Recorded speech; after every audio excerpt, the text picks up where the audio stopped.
Halo guys, ketemu lagi di Almaser. Kali ini kita membahas mengenai safe mode lagi.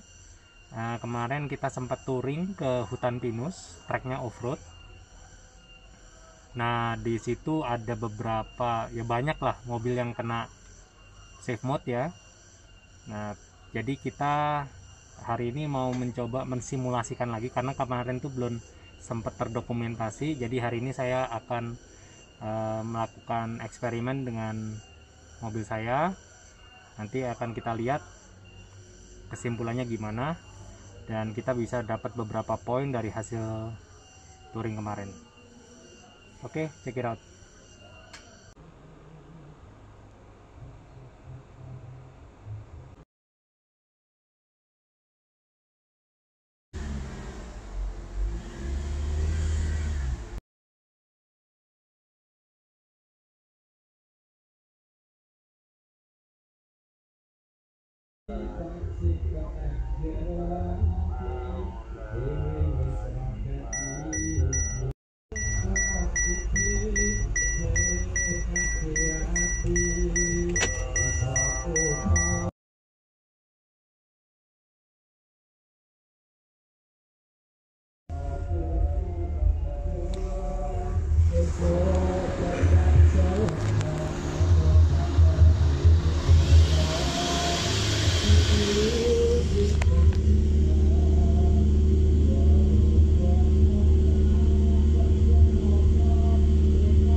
Hembusan angin jadi tidak dingin dan anginnya tidak teratur keluarnya, hembusannya.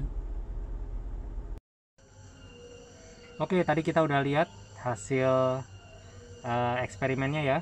Jadi mobil itu ketika safe mode kehilangan tenaganya sudah ya, terutama ketika jalan mundur meskipun itu datar. Nah, itu yang terjadi juga ketika touring kemarin.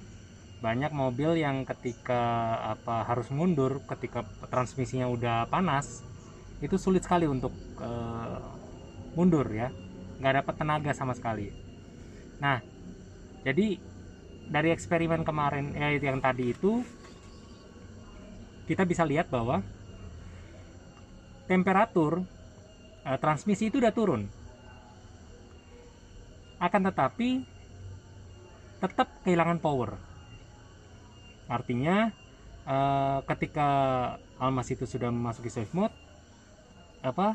sekali, dan itu meskipun sudah cooling down, transmisi itu masih panas, dan itu terjadi loss ya ketika kita reverse, terutama itu kehilangan tenaga. Nah, di tips tadi yang saya videokan itu caranya adalah tetap digas ya. Ketika kita pertama ngegas, pertama ngelihatnya loh kok mobilnya nggak mau mundur ya. Nah, dan kita biasa secara otomatis dengan mobil-mobil yang kita pernah pakai, biasanya kita pasti lepas gas, kalau nggak kita khawatir terjadi masalah ya. Nah, beda dengan Almas ini, kalau memang dalam situasi urgent ya, kalau memang situasinya nggak urgent ya kalian bisa stop dulu lah, berhenti, tunggulah sekitar di 10 menit mungkin bisa cooling down udah transmisinya. Cuma apabila kondisinya tidak memungkinkan dan kalian harus mundur saat itu, nah caranya seperti video yang tadi. Jadi kalian tetap gas dalam sampai mentok. Pertamanya memang tidak kelihatan ada pergerakan dari roda ya. Cuma kalau kalian pertahankan di situ, gas tetap dalam, nanti akan otomatis akan mundur sendiri. Jadi sekali lagi jangan panik kalau terjadi safe mode. Nah, juga menarik juga kemarin ketika kita touring kemarin, kita selalu pantau dari OBD ya. Jadi kita tahu temperaturnya berapa mobil itu. Kemarin dengan rekan-rekan yang phase 2, Almas yang sudah fase 2, itu mereka mentok di 99 derajat dengan cara AC tetap nyala seperti yang saya pernah share sebelumnya ya. Kalau kalian nggak AC nggak nyalakan, bisa langsung save mode tuh, bahaya sekali. Kedua, di Almas fase 1 yang 5 seater atau 7 seater itu terdapat selisih 10 derajat ya.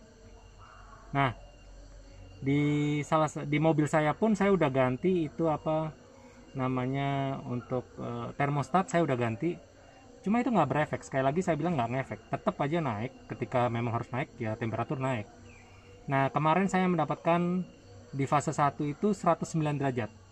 Jadi ada selisih 10 derajat dengan fase 2. Kemudian satu lagi yang penting kemarin dari touring kemarin, kita bisa tahu bahwa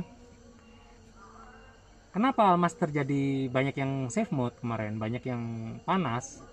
Karena faktornya adalah kita beriringan ya. Mobilnya beriringan semua dengan jarak yang memang tanjakan ya. Kita nggak bisa jarak terlalu jauh juga. Itu aja udah dari ujung ke ujung udah berapa kilometer kita ya. Karena yang ikut grup ikut touring kemarin banyak. Jadi mau nggak mau kita jaga jaraknya juga nggak bisa terlalu jauh dari ketika tanjakan. Nah, ketika tanjakan kita RPM sekitar ya di bawah 2000, kadang naik di bawah 2000. Itu yang kita dapatkan, makanya terjadi banyak yang safe mode ya. Seandainya posisi mobil itu lebih banyak, jaraknya lebih panjang dan tidak ada penghalang di depan, itu lebih aman. Jadi RPM tinggi itu tidak masalah ya. RPM tinggi tidak masalah selama kita dapat momentum. Nah, yang bahaya itu selalu ketika kita tidak dapat momentum. Nah, beberapa kali kita mengalami safe mode ketika salah satunya di belakang truk barang atau pickup atau apapun yang jalannya memang lambat dan kita tidak bisa dapat momentum untuk menyalip. Nah, itu sangat rawan. Jadi kalau bisa ya hindari daerah-daerah yang terjadi kemacetan ketika tanjakan, karena itu rawan sekali untuk safe mode. Jadi percuma kalian ada teori pertahankan di bawah 2000 terus, nggak bisa, itu malah rawan. Kalau kalian nggak dapat momentum, lebih cepat transmisi temperatur naik dari sisi transmisi ya. Oke, saya rasa itu aja yang bisa saya share. Jangan panik kalau terjadi safe mode ya. Terutama fase 2 lebih aman, don't worry. Yang tipe RS juga banyak sudah ada perbaikan, jadi nggak usah terlalu khawatir ya ketika dalam tanjakan. Sekali lagi, cari momentum ketika dalam tanjakan, karena kalau kalian tidak dapat momentum, istilahnya bisa dibilang radiator dan intercooler itu dari depan tidak dapat asupan udara yang cukup banyak ya, karena kecepatannya sangat rendah. Dan kalian harus istilahnya mobilnya ngeden di belakang mobil lain, itu rawan sekali lagi safe mode. Jadi selalu cari celah agar tidak selalu beriringan di belakang mobil dengan kecepatan rendah ketika tanjakan ya. Saya rasa itu aja. Kalau mau mendapatkan pengalaman yang lebih, kalian harus sering ikut touring sehingga kalian bisa tahu plus minus dari kendaraan yang kalian pakai. Kalau sehingga ada solusi bersama dan kalian bisa tanyakan selalu ke komunitas Almaser apabila ada yang mau di sharing atau mau tanyakan. Oke, that's all, sampai jumpa di event berikutnya.